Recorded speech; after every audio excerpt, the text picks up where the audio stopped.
வக்ரதுண்ட மகாகாய சூரியகோடி சமப்பிரப அவிக்னம் குருமே தேவ சர்வகாரியேஷு சர்வதா. தென்னாட்டுடைய சிவனே போற்றி, என் நாட்டவர்க்கும் இறைவா போற்றி. நண்பர்களே, இந்த புத்தம் புதிய காணொலியில் உங்கள் அத்துணை பேரையும் வரவேற்பதில் மிக்க மகிழ்ச்சி கொள்கிறேன்.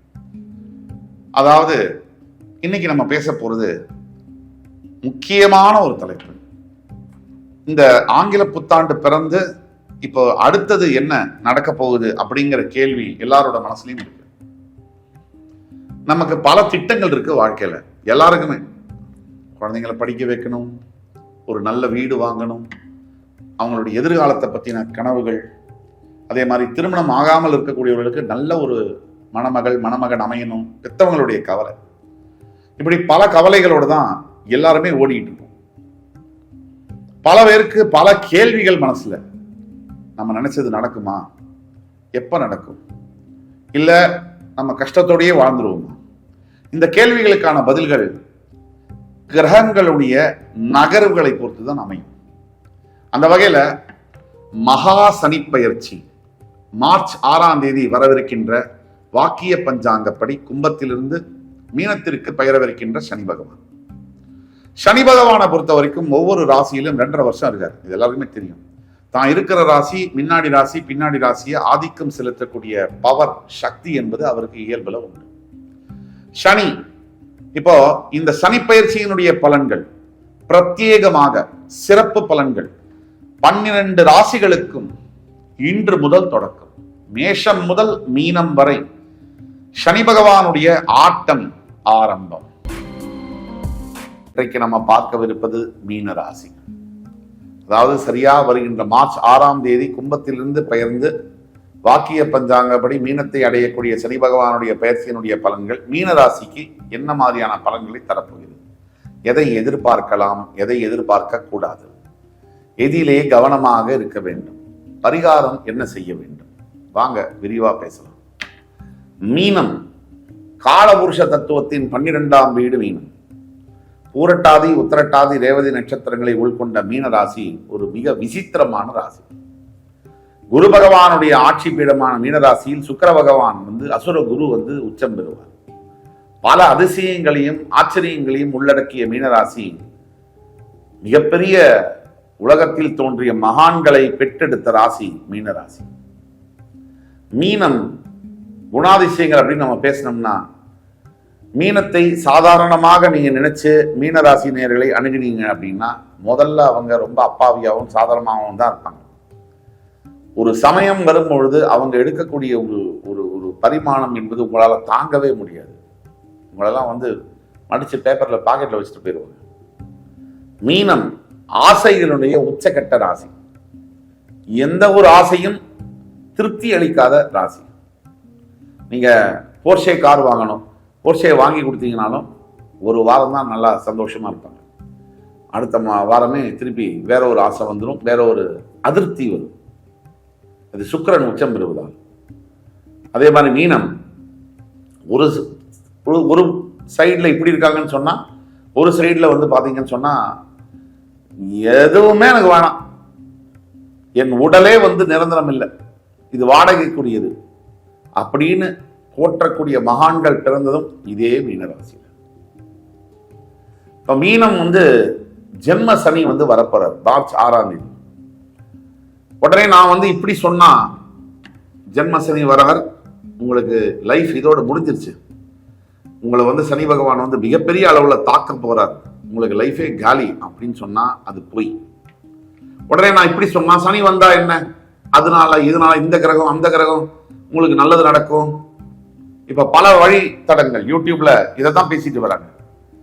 இருக்கிறது இல்லாததாகவும் இல்லாதது இருக்கிறதாகவும் பல அன்பர்கள் பேசி வருகின்ற இந்த நிலையில எது நடந்தாலும் ரெண்டுமே தப்பு. எக்ஸ்ட்ரீமா உங்களுக்கு சனி உங்களை காலி பண்ணிட்டு போறார், தாரமட்டம் ஆக்க போறார் அப்படிங்கிறதும் போய்.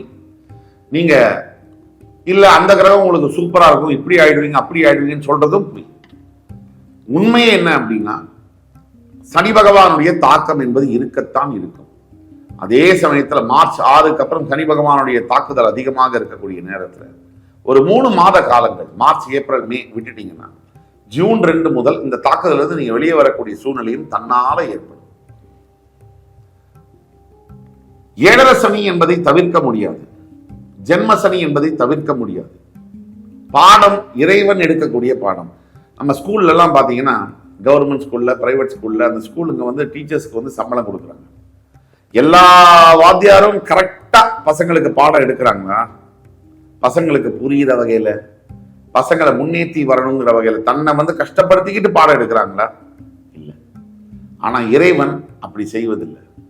தனக்கு எவ்வளவு ஸ்ட்ரெயினா இருந்தாலும், கஷ்டம் வந்தாலும், உங்களுக்கு இந்த விதத்துல பாடம் சொல்லி கொடுத்தா உங்களை நீங்க பெரிய லெவலுக்கு வருவீங்க அப்படின்னு பாடம் சொல்லி கொடுக்கக்கூடிய நேரம் தான் ஜென்ம சனி காலம். அப்போ இந்த பாடம் சொல்லி கொடுக்குற வாத்தியார் நம்ம திட்டுறது இல்லையே, சனியினே வெளியில போ அப்படின்னு நம்ம வாத்தியார சொல்றோமா? இல்லையே. அவரை காலை தொட்டு வணங்கி படிக்கணும். இதே தான் நீங்க சனி பகவானுக்கும் செய்யணும். ஜென்ம சனி காலகட்டங்களில் சனி பகவானுடைய பிரார்த்தனை பண்ணி அவருக்கு பாதகத்தை தொட்டு வணங்கி அவருக்கு அர்ச்சனை செய்து நல்லெண்ணெய் தீபம் ஏற்றி தான தர்மங்கள் செய்ய வேண்டும். சனிக்கு எது பிடிக்கும்? நீங்க 24 மணி நேரமும் ஸ்லோகம் சொல்றேன், ஆராதனை பண்றேன், அபிஷேகம் பண்றேன், இதெல்லாம் சனிக்கு பிடிக்காது. உங்களை மாதிரி இருக்கக்கூடிய சக மனிதர்கள், கஷ்டத்தில் இருக்கக்கூடிய முதியோர்கள், குழந்தைகள், இவங்களுக்கு உங்களால் முடிந்த, அது 10 ரூபாவா கூட இருக்கலாம், உங்களால் முடிந்த உதவிகளை நீங்கள் செய்ய வேண்டும். என்னதான் நம்ம பேசினாலும் நம்ம பொது பலன்களை பத்தி பேசுறோம். மீனராசி என்பர்களுக்கு உங்களுடைய பிறப்பு ஜாதகத்துக்கான அடுத்த ஜென்ம சனிக்கான என்ன பலன்கள் இருக்குன்றதை பத்தி தெரியணும்னா கீழே கொடுக்கப்பட்டுள்ள வாட்ஸ்அப் நம்பர் எங்களை தொடர்பு கொண்டு பேசும்போது உங்களுக்கான துல்லியமான பலன்களை கணித்து தர முடியும். இதுல இந்த மாதிரி பலன்கள்லாம் இருக்கு. இப்ப மீனராசி என்பர்கள் சனியினால பாதிக்கம் வரும்னா முதல்ல மைண்ட் வேலை செய்யாது. நீங்க இதுல தான் கவனமா எழுதி வச்சுக்கோங்க. உங்களுடைய புத்தி மைண்ட் சனி ஜென்ம சனியில வரும்போது வேலை செய்யாது. கம்ப்ளீட் ஸ்விட்ச் ஆஃப். மைண்ட் இயங்கலைன்னா நீங்க எடுக்கக்கூடிய பேசக்கூடிய எண்ணங்கள், சொற்கள், செயல்கள் எல்லாமே ராங் ரூட்ல போகும். அப்போ அதிகமா சிந்திக்காம, அதிகமா பேசாம, அதிகமா எதுலையும் ஈடுபடாம இருக்கிறது நல்லது. 2, தேவையில்லாத பணம் செலவு பண்றது, பண பரிவர்த்தனை. சாம்சங் போன்ல இருந்து ஐபோன் மாத்தலாம். நோ, இந்த காலகட்டங்களில் கம்முன்னு இருக்கிறது தான் பெட்டர். சாம்சங் போனை காப்பாத்திக்கிறதுக்கான முயற்சியை நீங்க ஈடுபடணும். அடுத்தது, புதுசா நான் இருக்கிற வேலையை விட்டு நான் வேலை தேடுறேன். என் பொண்டாட்டி என்ன நம்பிதானே இருக்கா, என்ன பண்ணிடுவா பெருசா? என் புருஷன் என்ன நம்பிதானே இருக்கான், என்ன எங்க போயிடுவான்? பெரிய பிரச்சனையாயிடும், ஃபேமிலி பிரிஞ்சிடும். அதே மாதிரி இருக்கிற வேலையை விட்டீங்கன்னா புதுசா வேலை வரும், 3 மாசம் அந்த வேலை போயிடும், திரும்பி தெருக்கு வந்துடும். இதெல்லாம் ஏன் சொல்றோம்? வெளிப்படையா உடைச்சு பேசணும்னா நீங்க அவஸ்தைப்படக்கூடாது, நீங்க நல்லா இருக்கணும் அப்படிங்கிற ஒரே எண்ணத்துல தான். சரியா? வேற எந்த ஒரு எதிர்பார்ப்பும் கிடையாது. நீங்க நல்லா இருக்கணும், நீங்க அவஸ்தைப்படக்கூடாது, உங்களுக்கு எந்த குறையும் இல்லாம மினிமலான வலியோட இந்த ஜென்ம சனியை நீங்க கடந்து வரணும். அப்ப எதை எதிர்பார்க்கணும்னு சொல்லிட்டேன். எதை எதிர்பார்க்க கூடாது? மந்திரத்துல மாங்காய் விழுன்னு எதிர்பார்க்க கூடாது. உழைப்பு, சனி பகவானுக்கு பிடித்த உழைப்பு, எளிமை, உங்கள் கடமையை சரிவர செய்வது. கடமை, எளிமை, பொறுமை, உழைப்பு, இந்த 4 தாரக மந்திரங்களை பிடித்துக் கொள்ள வேண்டும்.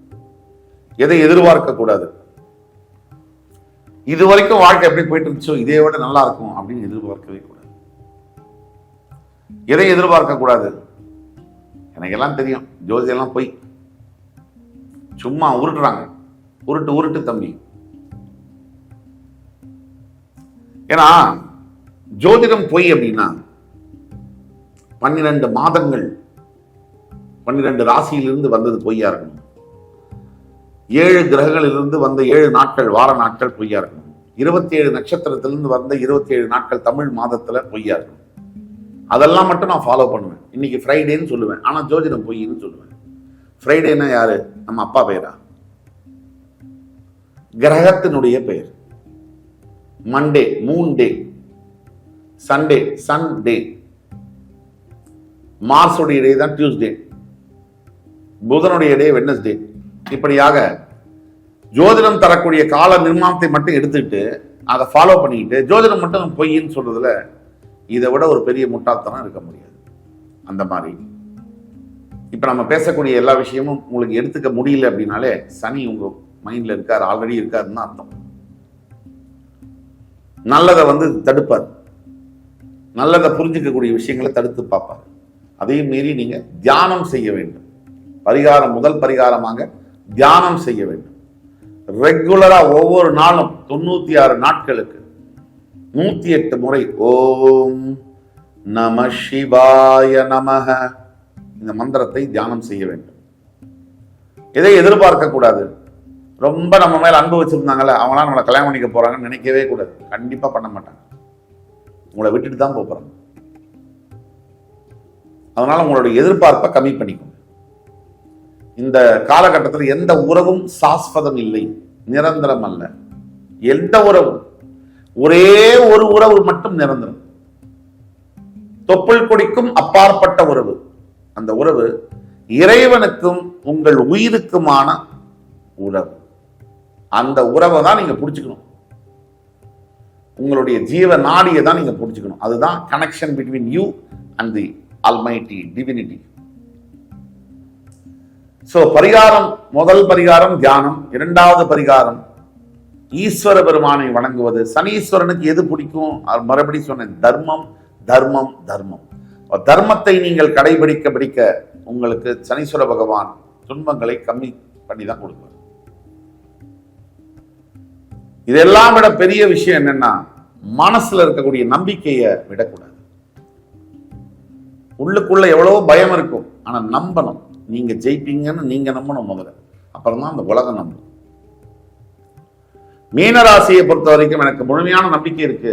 மீனராசி எந்த விதமான பிரச்சனையில இருந்து மேல் ஜெயிச்சிருவீங்க. அதனால கடவுள் உங்கள் பக்கம், கவலை தேவையில்லை. இந்த காணொலி உங்களுக்கு பிடிச்சிருக்கும்னு நம்புறேன். அடுத்து வரும் காணொலியில் மறுபடியும் உங்கள் எல்லோரையும் சந்திக்கும் வரை உங்களிடமிருந்து விடைபெறுவது உங்கள் சுபாஷ் பாலகிருஷ்ணன். நன்றி, வணக்கம், வாழ்க வளமுடன்.